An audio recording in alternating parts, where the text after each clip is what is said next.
Have you ever wanted to get on a motorbike and ride over 20 double-decker buses? Well, it's your lucky day. It's 3D Stunt Rider.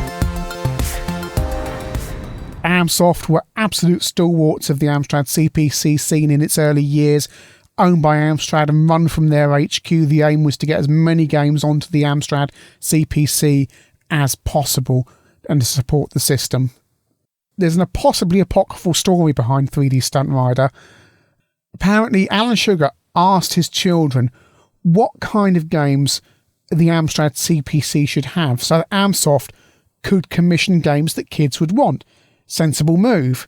Apparently, one of Sugar's kids said to him he wanted a computer game where he could jump over double-decker buses like Eddie Kidd, the famous stunt rider, did on TV. So Amsoft commissioned 3D Stunt Rider by DJL Software, where you ride a motorcycle over an increasing number of double-decker buses, which might seem like a tall order on a 8-bit system, especially in these early days, and the 3D as well. So let's see how the game handles that.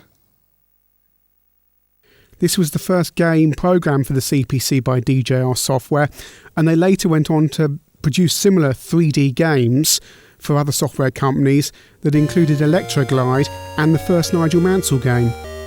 Fairly terrible tune here before we start the game. We're going to have to sit through that at least once more. But you can see your view is from the bike. Gear selection down there and a picture of your bike down the left hand side. There's keyboard, joystick, change level you're going to start at, and an option to start the game. So you can, if you find the game too easy, you can start on a large number of buses. Level 1 you've got to jump over 5 buses, and that increases each time. You get 5 lives. And I said you're going to have to sit through that tune once again. Yep, here we go. The bottom left there shows your bike, and that's important once you're in the air because you have to control your bike when you're in the air, not to tip it too far forward or too far back. So here we go, we're jumping over 5 buses, so 70 miles an hour, do we think? And it is 3D, we're hurtling towards these buses, and now we go to 2D, and I've chronically overshot. I would have said 70 miles an hour was a decent speed to go over 5 buses, but what do I know? Amsoft obviously know better than I do, so that's one of our lives lost. Please can it not play the tune at me again, please. Please don't play the tune at me. Right, no, good, it's not going to. Phew. Here we go. So, it is 3D. Your hands move on the handlebars there, and you can go left and right. So it's proper 3D. You're not just going... It's not like it's just on rails. So I'm going to try 30 miles an hour. Would that be enough? A bit slow. It's difficult to get your speed spot on. I've hit it at 30 miles an hour. I'm bouncing the bike. I've tipped too far forward. Oh dear. I've died in a ball of flames. No one's coming to my rescue there, I notice. No ambulances, there's no support there or anything.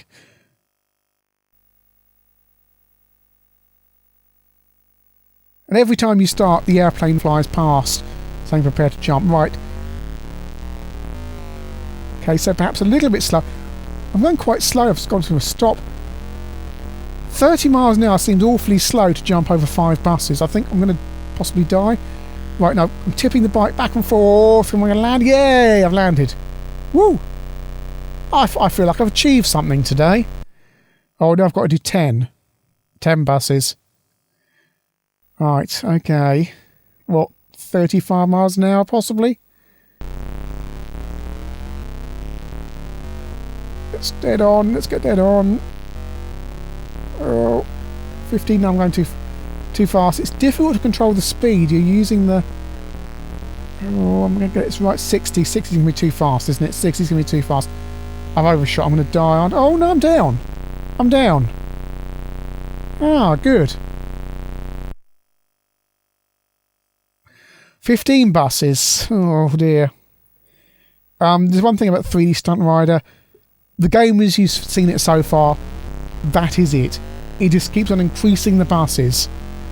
So there's no variety there. You're not jumping over cars or flaming bales of hay. Am I going too fast now? All the buses have got Amstrad written on them, I've noticed. I'm going to die, aren't I? Yeah, I overshot that considerably. Perhaps a little bit slower.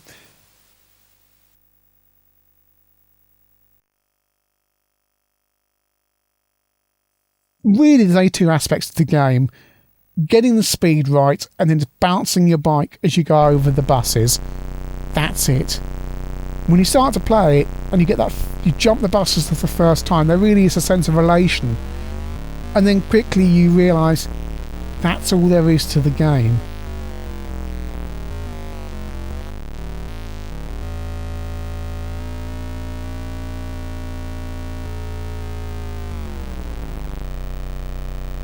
I've already mentioned the pretty rotten music the game has, but one interesting thing on the sound front is that it does take advantage of the Amstrad speech synthesis expansion if you have that. Now, I don't have one of these for my 6128, but I have had a quick go under emulation, and I have to say it's the usual rotten early 1980s sub-speak and spell speech, so you're not missing out on much.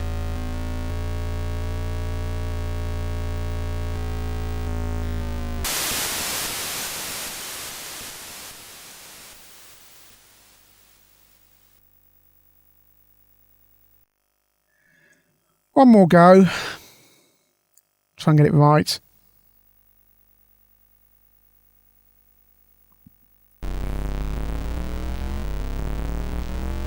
It is well implemented. The programmer has taken the brief that Alan Sugar and Amsoft have given him and produced a Eddie Kidd simulator without being officially endorsed. We can jump over double-decker buses, but there's no change of venues, there's no change of things to jump over. You could even perhaps have a car and jump over things. It is just the bike, and therefore the game is ultimately extremely limited and incredibly repetitive. Do give the game a go. It's a brilliant concept, certainly, but ultimately it's only got 15 minutes of gameplay in it, I'm afraid.